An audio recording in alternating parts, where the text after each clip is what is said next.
అని చెప్పారు కదా సార్. ఏదన్నా అవార్డ్ వచ్చినప్పుడు ఇంటికెళ్ళి నేల మీద పడుకుంటానని చెప్పి. అవునండి. అది ఇంత మా నాన్న నేర్పింది అది.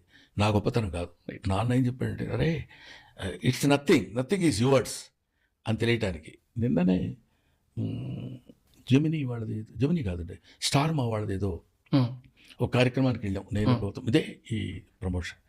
వాళ్ళు నేను మై హ్యాపీనెస్ న్యూస్ హ్యాపీనెస్ కాదు. ఒక రకమైన ఎమోషనల్ ఫీలింగ్ వచ్చింది నాకు.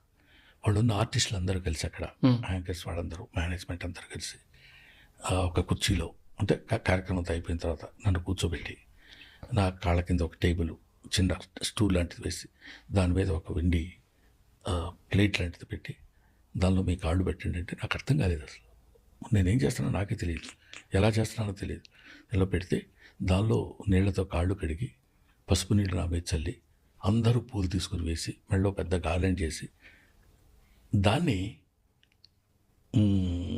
శాలువా ఒకటి కప్పి చూస్తున్నప్పుడు వాడి థింక్ ఆఫ్ బ్రహ్మానందం అవన్నీ బాడీకి వంట పట్టిన అనుకోండి నడవలేను కూడా అక్కడి నుంచి అంత బరువు.